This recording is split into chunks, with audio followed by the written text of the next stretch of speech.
राम रहीम एकता मंच के जेर तमाम एक शाम जमहूरियत के नाम एक तकरीब का इनकाद कोलकाता के जकरिया स्ट्रीट में मुनक्किद हुआ। इस प्रोग्राम में पहले वक्फे के तहत तकरीरी और दूसरे वक्फे के तहत शेर और शायरी की महफिल सजाई गई। इस पूरे तकरीब की सदारत जमाल अहमद जमाल ने की, जबकि नकाबत के फराइज ताहिर बैग दहलील ने बहुत खूबी अंजाम दिया। राम रहीम एकता मंच के जनरल सेक्रेटरी मोहम्मद यहिया खान ने बताया कि जब जब मुल्क में मुनाफरत की हवा चली है, जमहूरियत की पासदारी के लिए राम रहीम एकता मंच आगे आया है और मुल्क में आपसी इत्तेहाद और भाईचारे के पैगाम को आम करने के लिए इस तरह के प्रोग्राम का इनाकाद किया है। राम रहीम एकता मंच की जानिब से मुनाफरत किया गया है। राम रहीम एकता मंच के बानी मरहूम खान निसार गाजीपुरी साहब की याद में मुनक़द किया गया है। खान निसार गाजीपुरी साहब ने, जैसा कि आप नाम से जाहिर है, राम रहीम एकता मंच हिंदू मुस्लिम एकता के मद्देनजर कायम किया गया था और उनकी जिंदगी में बरसों इस अदालत के जरिए हिंदू मुस्लिम एकता जो जमाल भाई से सीखे, वो जिस तरीके से श्लोक पढ़ रहे थे। मैं एक ब्राह्मण परिवार से आता हूँ, हिंदू हूँ, लेकिन मैं खुद सोचता हूँ कि उतना अच्छा श्लोक मैं नहीं पढ़ पाऊंगा। तो इससे बढ़िया गंगा जमुनी तहजीब के बारे में मैं आपको यहाँ नहीं बता सकता। जैसा कि नाम है राम रहीम एकता मंच, राम और रहीम जब आ गए तो दुनिया में अब इसके बाद में कुछ नहीं बचा, पूरी दुनिया है। काला चश्मा साज नहीं है। क्या बात, बहुत धूप है। काला चश्मा साज नहीं है। मैंने कभी नहीं नापी मस्जिद की ऊंचाई। हो गए तेनू 74 वरे हो गए तेनू निसाल 75वां चढ़िया जेड़े सुख लई सी वरिया तेनू ओ कदे ना वेड़े वड़िया। हम है हिंदुस्तान वाले, ये मेरी शान लिख देना। और ये गजल के चंद अशार आप तक पहुंचाने की कोशिश कर रहा हूं। चला जाए इसको ले लीजिए, एक ठोकर याद देख लिया जाए। क्या खबर थी ये अचानक हादसा हो जाएगा। क्या खबर थी ये अचानक हादसा हो जाएगा। कल तलक जो राहज़न था, कल तलक जो राहज़न था, रहनुमा हो जाएगा। तुम्हें सिर्फ अपनी सोच से मतलब है, तुम्हें सिर्फ अपनी सोच से मतलब है। कोई क्या सोचता है तुम्हें कोई फर्क नहीं पड़ता।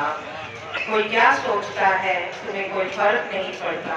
बस तुम क्या सोचते हो, तुम क्या करते हो, उसी का मैं हर दम सोचती हूँ ये मेरा मुल्क मेरा गुलशन, ये मेरा मुल्क मेरा गुलशन बहुत ही खूबसूरत।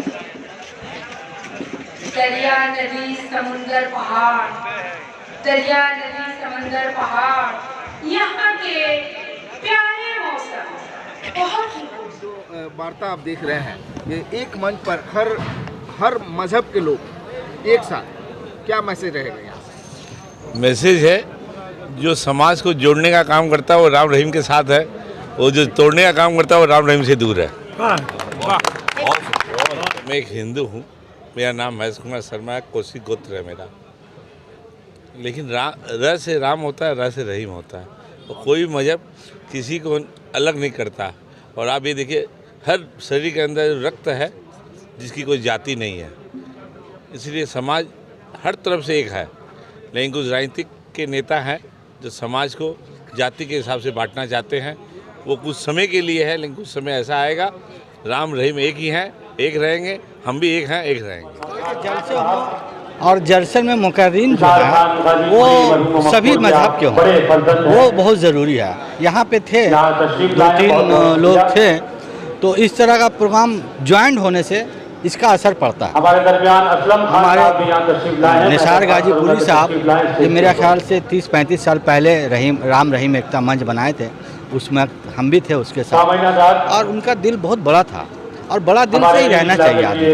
ये छोटा छोटा चीज़, अरे भाई डर के जीना क्या, वो बेचारे भी डरते हैं, हम लोग भी डरते हैं। अब झगड़ा होने से तो कोई डिस्प्यूट कुछ भी होगा तो कोई एक आदमी का नुकसान तो नहीं होता ना, सभी का नुकसान होता है। सभी लोग चाहते हैं कि शांति से रहें, लेकिन पॉलिटिकल पार्टी कुछ है जो अपने सीट के चक्कर में इस तरह के दंगा फैलाते हैं और नफरत की बात करते हैं। तो कोई भी इंसान नफरत की बात, कोई भी धर्म का हो, सब सुकून चैन से काम करना चाहता है। इस तरह के अदारों की अब बहुत ज़रूरत है।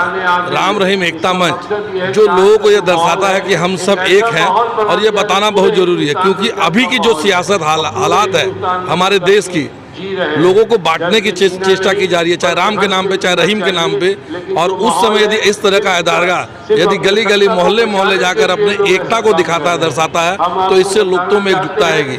क्योंकि विगत कुछ वर्षों में आप लोगों ने देखा होगा, लोगों के अंदर में नफरत का बीज बोया जा रहा है। उस बीज को खत्म करने के लिए इस तरह की कव्वाली और शायरी करके राम रहीम एकता, जैसा कि जमाल भाई ने जो श्लोक पढ़ा, उन्होंने रामायण का और गीता का पाठ किया और उस छंद के माध्यम से बताया। कृष्ण भगवान ने भी कहा था कि मैं नाना रकम के रूप से देवदूत के हिसाब से जैसा वक्ती परिस्थिति के बीच में आया। तो इसलिए इस तरह की संस्थाओं की बहुत ज़रूरत है, और इस तरह के अदारे जितने बढ़ेंगे और जितने लोगों के बीच में पहुँचेंगे, हमारी एकता बढ़ेगी। और हमारा देश भी विविधताओं के ऊपर में, एकता के ऊपर में है, और हम लोग को दिखाना होगा हम सब एक है। का पहला प्रोग्राम नहीं है। 2012 तक इसमें बहुत सारे प्रोग्राम हुए ऑल इंडिया बेस पे, और शायद ही कोई ऐसा शायर, बड़ा से बड़ा शायर होगा जो इस मंच पे ना आया हो। जैसे राहत इंदौरी हो, चाहे जौहर कानपुरी हो, चाहे बशीर बद्र हो, और उसके बाद हेना हयात थी, और भी बहुत सारे शोरा हैं, सब इस मंच पे आए हैं। शबाना अदीब, बहुत सारे शायरा आई, और सब लोगों ने इससे फैज़याब हासिल किया। और इस मंच में हमारे वालिद साहब बड़े बड़े प्रोग्राम करवाते थे, और जनरली ये मंच राम रहीम को लेकर चलना, कौमी एकजहती को लेकर चलने के, जैसा कि हिंदुस्तान एक जमहूरियत मुल्क है, तो सबको लेकर चलने के हवाले से इस हिसाब से इसका नाम रखा हुआ राम रहीम एकता मंच, ठीक है। और हम लोगों ने 4 प्रोग्राम, 4 नशिस्तें कर चुके हैं पहले से, 2021 से लेकर 2022 तक में। 22 के बाद कुछ अपनी मसरूफियात की वजह से मैं प्रोग्राम नहीं कर पा रहा था। 23 का ये पहला प्रोग्राम है, और इसमें हम लोग सोचा है कि सबको लेके चलूँ, सबके लोग जोड़ूँ। इसमें सिख भी शामिल है, क्रिश्चियन भी है, हिंदू भी है, मुस्लिम भी है, हिंदू काउंसलर भी है, मुस्लिम काउंसलर भी है, सबको लेके जोड़ने की कोशिश की है, ताकि हम लोग की यूनिटी बनी रहे, हम लोगों में कोई फूट ना डाल सके। जिस तरह ब्रिटिश हुकूमत ने हम लोग के साथ किया, फूट डालो और हुकूमत करो, उसी तरह कुछ आज सियासत के लोग करना चाह रहे हैं, लेकिन ऐसा नहीं होगा। हम लोग की यही कोशिश रहेगी कि ये ना हो।